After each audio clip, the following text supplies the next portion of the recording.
You've heard a little something about Jesus, and you're reading this for the first time. And as he passed by, he saw Levi, the son of Alphaeus, sitting in the tax booth, and he said to him, "Follow me." And he got up and followed him. That would have shocked you. I'll explain that a little bit more as we go, but this is the equivalent of taking the most extortionist and crooked IRS agent possible that you could imagine, and Jesus saying, "Why don't you come with me?" And it happened that he was reclining at the table in his house. When you're reclining at the table, you're not there for a quick meal. That's a banquet. That's a feast. At his house, and whose house are we talking about now? That's Levi's house. And by the way, that's Matthew, you realize. And many tax collectors and sinners were dining with Jesus and his disciples, for there were many of them, and there always are, and they were following him. And when the scribes and the Pharisees saw that he was eating with the sinners and tax collectors, they said to his disciples, "Why is he eating and drinking with tax collectors and sinners? Why is he hanging out with that crowd?" John's disciples and Pharisees were fasting, and Jesus said, forgive me, verse 17, and hearing this, Jesus said to them, "It is not those who are healthy who need a physician, but those who are sick. I did not come to call the righteous, but sinners." John's disciples and the Pharisees were fasting, and they came and said to him, "Why do John's disciples and the disciples of the Pharisees fast, but your disciples do not fast?" And Jesus said to them, "While the bridegroom is with them, the attendants of the bridegroom cannot fast, can they? So long as they have the bridegroom with them, they cannot fast. But the days will come when the bridegroom is taken away from them, and then they will fast in that day. No one sews a patch of unshrunk cloth on an old garment. Otherwise, the patch pulls away from it, the new from the old, and worse tear results. And no one puts new wine into old wineskins. Otherwise, the wine will burst the skins, and the wine is lost, and the skins as well. But one puts new wine into fresh wineskins." Now, this is the word of the Lord. So I was teaching this class. I've probably been a newly minted ordained Presbyterian minister, 10 minutes, 15 minutes or so. Very quick, new class. And someone raised his hand, an older gentleman. His name was Milt. Milt said, "Pastor, where is that verse?" And then he scratched his head for a minute because he wanted to look like he was pretty close to getting it, but hadn't quite gotten it. And he just needed a little bit of help. "Pastor, where is that verse? Neither a borrower nor a lender be." Now, he should have laughed, because that's not in the Bible. Looks like we have to start over with you guys.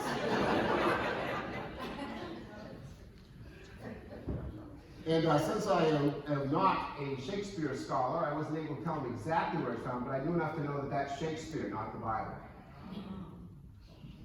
And that's the point of all of these commercials and things that you hear as well, isn't it?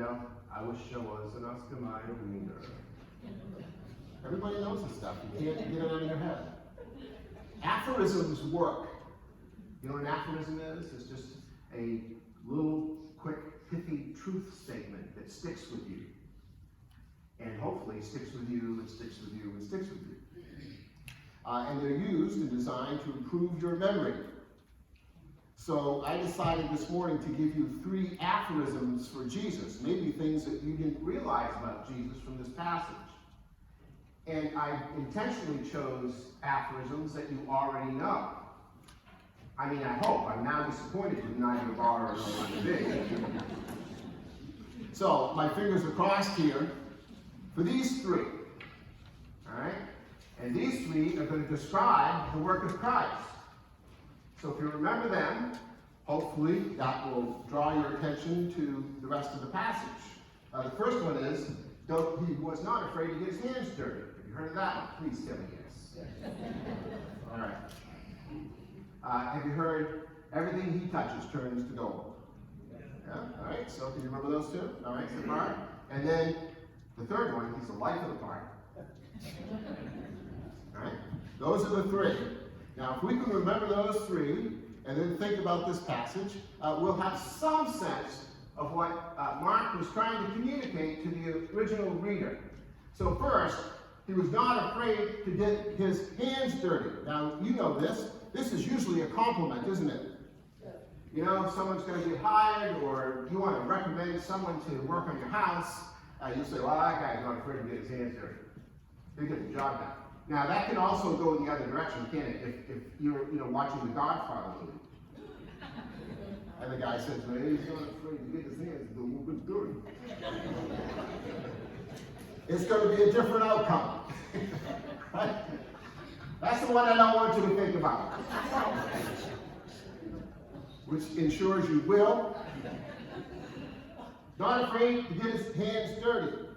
When Jesus calls Levi, Matthew, the tax collector, you have to understand where he is. There's only three major trade routes, and there's only a tax collection booth at major trade routes. And so this is where Jesus is, and Levi is a tax collector. But a tax collector was Jewish. And he was there because someone had purchased a territory for tax collection. And once you had purchased that territory from the Roman government, then you would assign tax collectors to the booths. And the way that the tax collectors made money was they would charge whatever they could get over and above what you charged the tax collector. That's quite a system, isn't it? Mm-hmm. Tax based on commission sales. That's what that is. And of course, the Roman government only used Jewish natives as tax collectors. Now, what do you think that did for you if you decided, as a member of the Jewish community at that time, to become a tax collector? Well, in a nutshell, people hated your guts. I mean, not a little bit, a lot. They were considered traitors, of course, to their people. They were instantly excommunicated from the synagogue. Instantly. They were considered complete pariahs and social outcasts.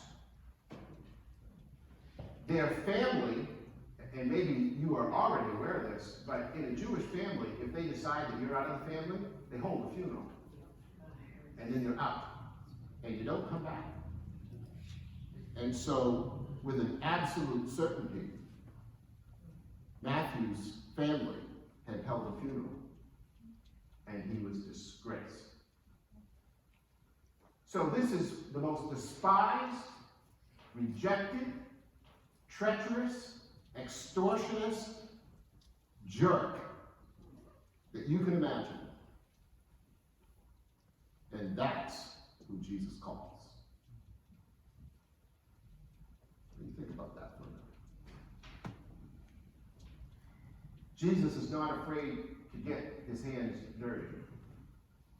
Jesus has a heart for completely despised and rejected people. And Jesus did not come to call the righteous, but to call sinners. And when we read this story, there are three main characters in the story. There's Jesus. Most of us have enough sense to know that's not us. Then there's the Pharisees. And then there's Levi. Guess which one we are? We're Levi. Now, some of you might be Pharisees, but we're going to fix that before you leave. When we're reading this, we are to understand that the reason that we are united to Christ at all through faith is because he came by And he took a despised social outcast, a spiritual failure, someone who was a spiritual extortionist, someone who thought they could save themselves. And by his grace and by his mercy, he said, you come. You just come. Jesus came down to our level when he took on human flesh. Theologians call that the humiliation of Christ. When he took on human flesh, he comes 6 or 7 inches through a birth canal, and he's a zygote, and now he's a baby. And now, I mean, the most humiliating thing for the God of the universe. And he does that so that he can walk and talk with you, and take on human flesh, experience everything that you've experienced, and become your substitute, and go to Calvary, that you might have life. That is the Jesus of the Bible. What you have to understand as you're reading this, it says, you see what it said, and it happened that he was reclining at table in his house, and many tax collectors and sinners were dining with Jesus and his disciples, for there were many of them, and they were following him. And this is what we don't appreciate, particularly as Christians who have our act together, you know.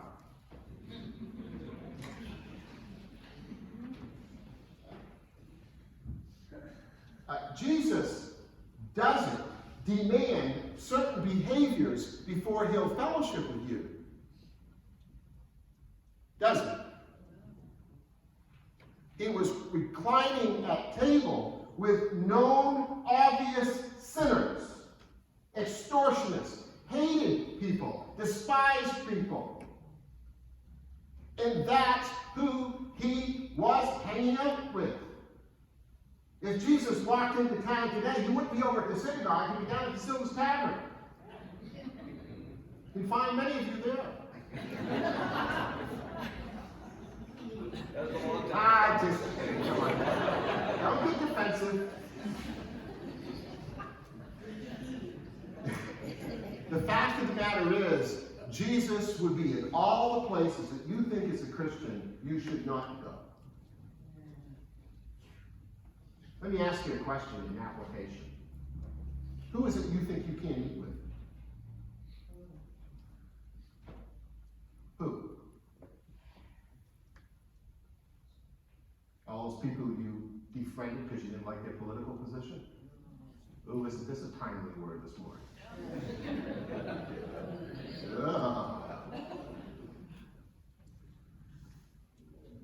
Who won't you eat with because you're just so special and spiritual?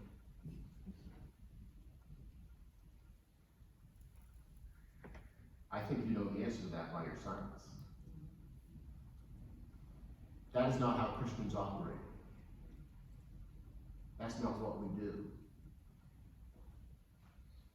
I remember when we had this event at Company Church when I was there, you know, and we had it catered. Because we had, you know,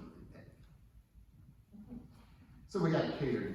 And you may not know where the church is, but that is 7 miles from New Hope, which is the LGBTQ capital of the world, essentially. And so the caterers they hired came in, and 2 guys were married. And I chatted with them, and they catered it, and I invited them to church. And so they came. The guy had his arm around the other guy, sat in the back. Pastor, what are you going to do? I'm going to preach to them. What do you think I'm going to do? Stop it. It's ridiculous. It's a ridiculous question. I don't care who waltzes into this church. Leave alone, stand in their lives, and let the gospel do its job. You hear me? This is a certain kind of church here.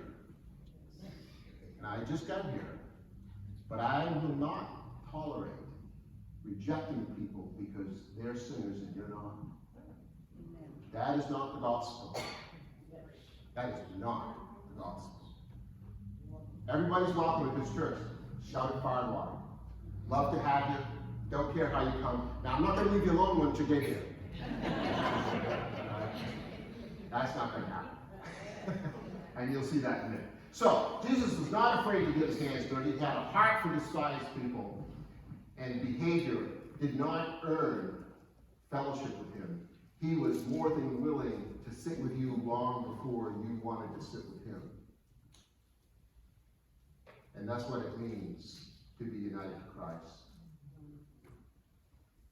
Why don't you go home this week and find your worst political enemy, the one you can't talk to, and invite him for dinner. Why don't you do that? Why don't you find the person on the street in your neighborhood that still hasn't given the drill back, and you can't get over it. It was a great drill. And invite him to dinner. Don't bring up the drill. Just invite him to dinner. Recline at table with people. Break bread with them. Love them. Care for them where they are. The gospel is offensive enough without you being offensive. The gospel is offensive at its core because it says you need Jesus and you need a Savior. We don't have to pile on what people doing. No, we don't. All right, so he's not afraid to get. This is going pretty well, isn't it? This is why, by the way, I preach systematically through a book of the Bible at a time. You can't accuse me, because this has been in the works for months, right? So whatever you hear on a Sunday morning, that's the Holy Spirit saying, well, I guess you need to hear that. Secondly, everything he touches turns to gold. Well, what do we mean by that? You see what he says. When the scribes and the Pharisees saw that he was eating with sinners and tax collectors, they said to his disciples, why is he eating and drinking with tax collectors and sinners? Why would he hang out with those kind of people? And Jesus, hearing this, doesn't leave it alone. Jesus doesn't let it go. Jesus confronts it.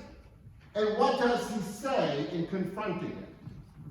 He says, it is not those who are healthy who need a physician, but those who are sick. I did not come to call the righteous, but I came to call sinners. Now there's your boundaries, right? Because the minute I tell you, you should be welcoming to everybody, you're going to say, oh, good. Maybe I can hang out all Saturday night in the bar.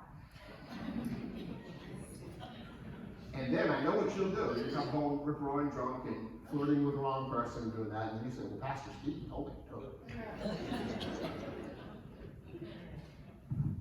Now, there are the boundaries. Jesus doesn't stop having concern for people, but at the same time that he has complete concern for them, that he'll sit and recline and dine with them and fellowship with them and eat with them. At the exact same time he's doing that, he says right out loud in front of the room, they're all sitting there, it's the sick and the unhealthy who need a physician. Now, that's a bit startling if you think about it, right? Say you're the worst sinner in town and I invite you over to my house, cook you a meal, and say, well, how come you invited me over? See, this is when you're sick and unhealthy.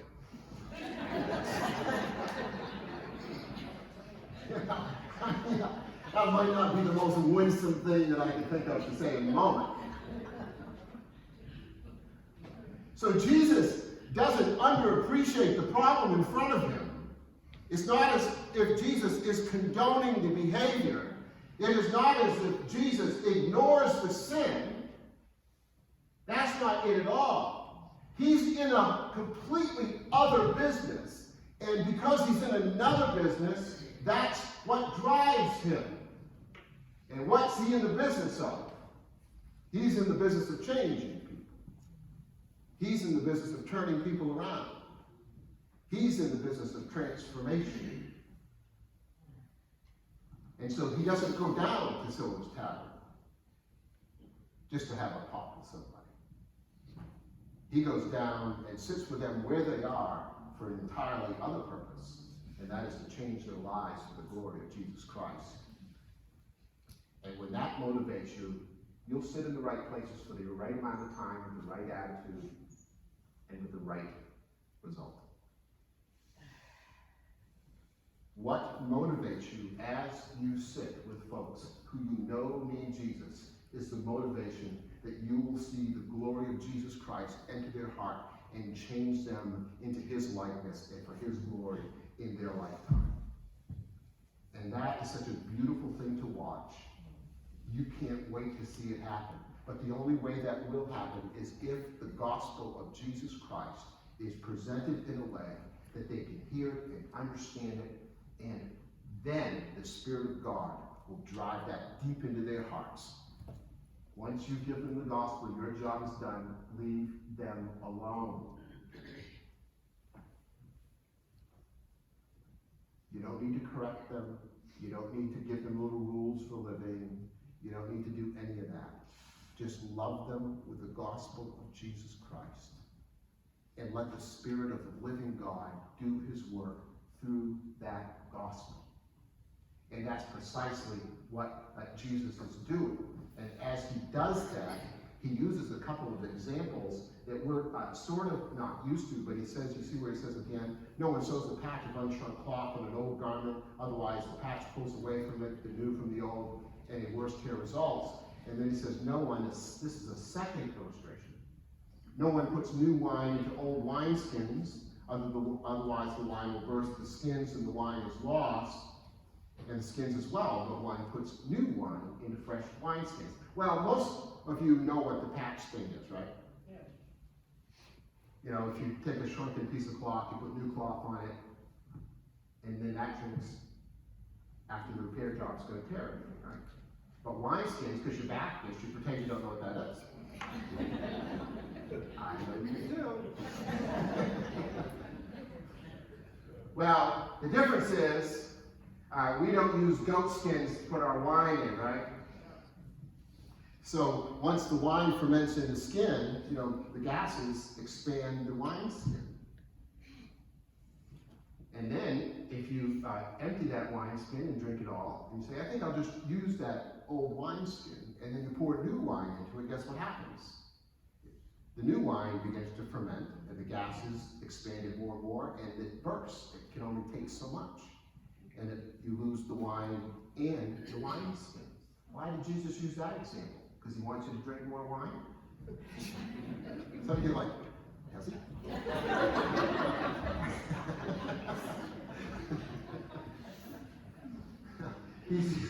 He's using that example to show you that all the little Pharisees' religious structures, he's not here just to patch up. He's here to blow them up. He's not interested. He has no patience with it at all.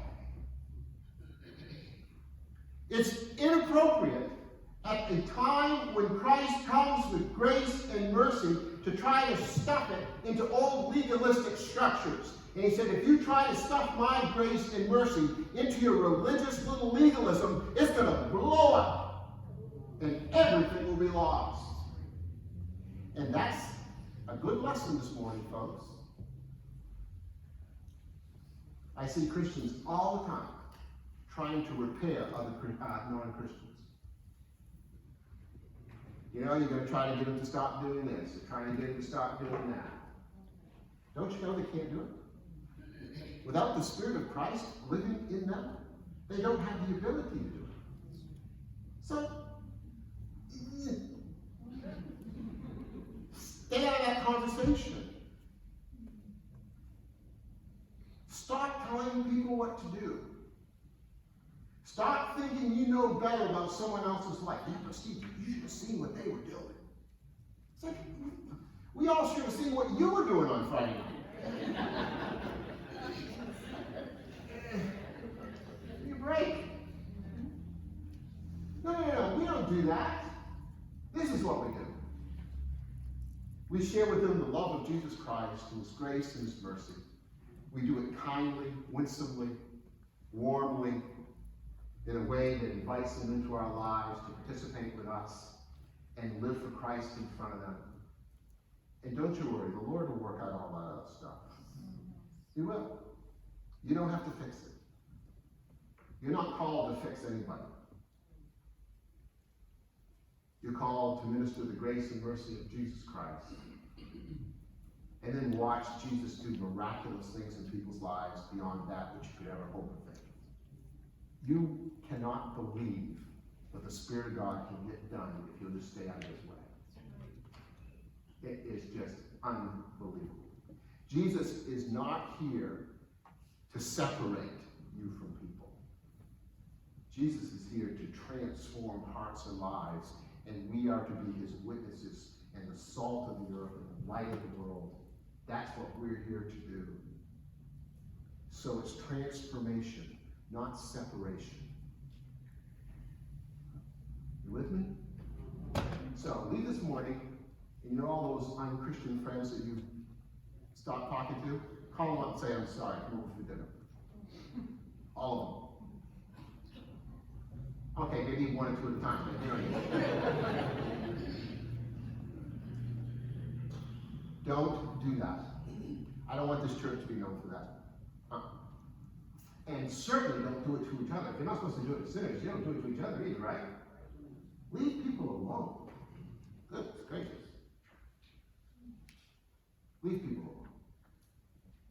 Love up on people. Take them out to coffee. Take them to dinner. Don't fight with them about politics and their position on sexuality and their position on human origins and all that foolishness. Minister the grace and gospel of Jesus Christ to people where they are, and watch the Spirit of God change them in miraculous ways. So Jesus was not afraid to get his hands dirty, and Jesus, everything he touched turned to gold. He just transforms lives like you cannot believe.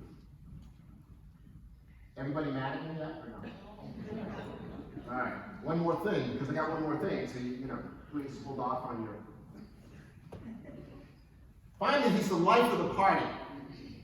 He's the life of the party. Everybody knows one of those guys, right?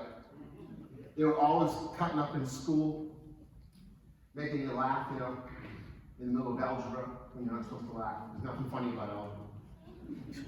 There's always some guy at work cutting up, life of the party. There's always someone who's saying, hey, come on over Friday night, we're going to have a party. There's always somebody, right? It's like you're sitting in your house and I never go anywhere. There's people, how come? We think that Jesus is the guy that stayed in the house. We're thinking, you know, Jesus is home on a Friday night, you know, I don't know, what's he doing? But he was always at the party. He was always at the party. You know that? I mean, some of you just would not recognize Jesus. And if you didn't know he was Jesus, you'd be like, yeah, he's kind of a little bit out there, isn't he?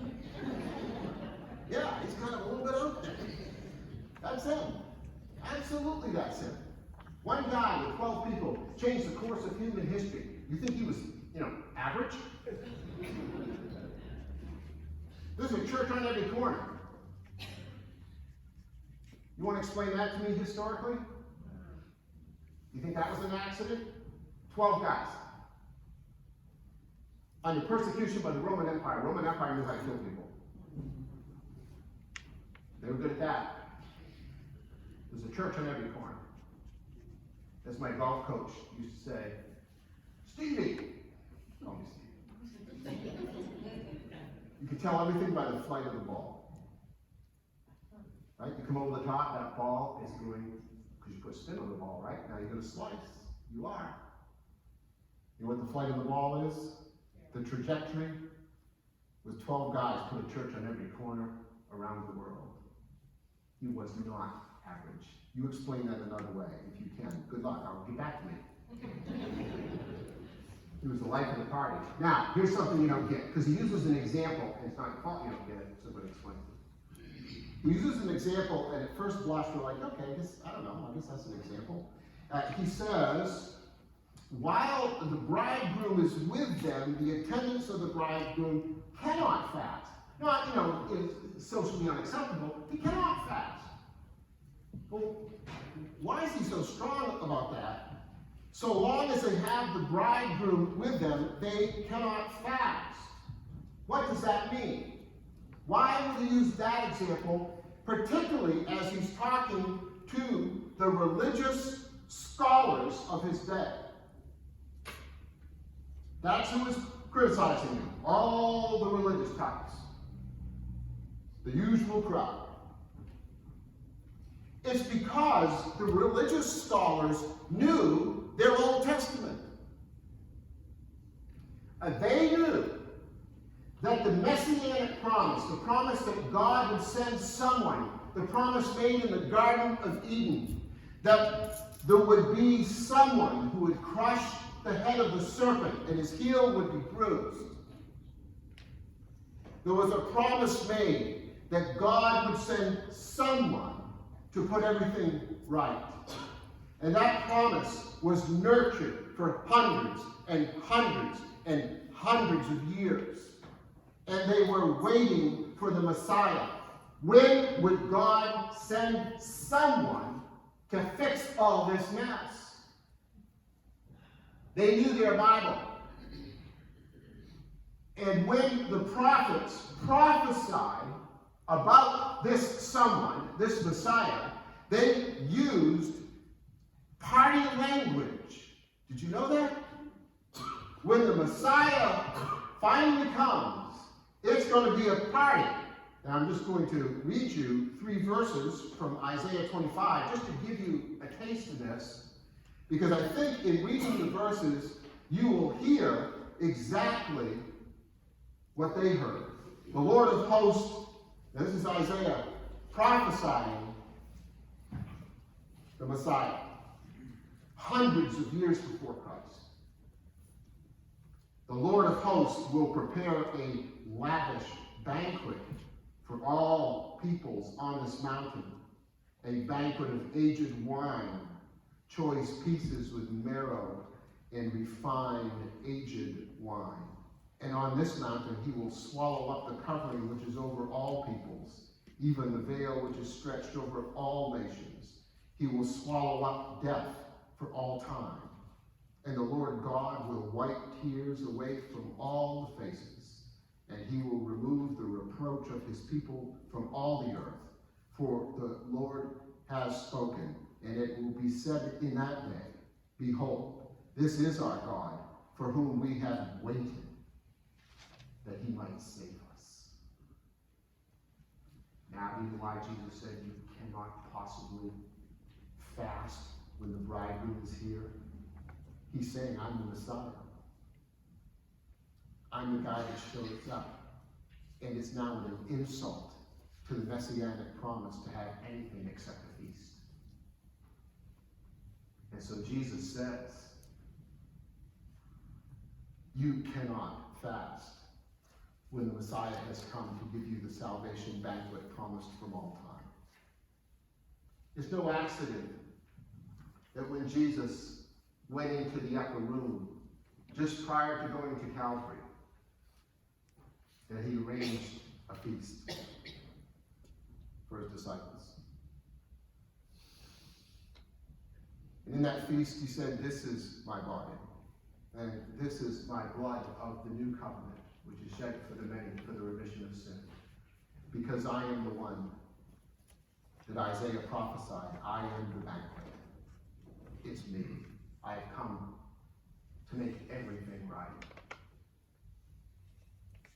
And then he told us, until I return, as often as you gather, do this same banquet in remembrance of me. When you come to the table this morning, you're coming to participate in the feast of the Messiah. You're coming to fulfill what Christ asked us to do, because Isaiah prophesied that there would be a banquet. In the Last Supper, Jesus gave us a banquet. And when he returns in power and glory, the new heavens and the new earth is described as the banquet in the feast of the living God. And because Christ has come and he has saved and he's put everything right, it's always inappropriate to fast. It's only appropriate to come to the table. And because we're sinners who come to the table, we come as a despised people, knowing that we've received grace. And so we come to the table never rejecting anybody else because Christ has not rejected us. And when we come to the table, we come to the table knowing that everything he has touched, he has turned into gold. He has transformed us. He has changed us into the likeness of Jesus Christ. He has taken the old things and they have passed away, and behold, everything has become new. Behold, we are new creatures in Christ. We are the new wine. It's us. And so what Jesus says to you this morning is what you need to say to everybody that you know. There's always a seat at the table for you. Come and dine. The Master calleth. Come and dine. Let's pray. Lord, this morning as we come to the table, I pray that we will come as a redeemed people, knowing how much we need your grace and your mercy. Teach us this morning through the visible signs of grace, the bread and the wine, of your eternal grace in Jesus Christ. In his name I pray.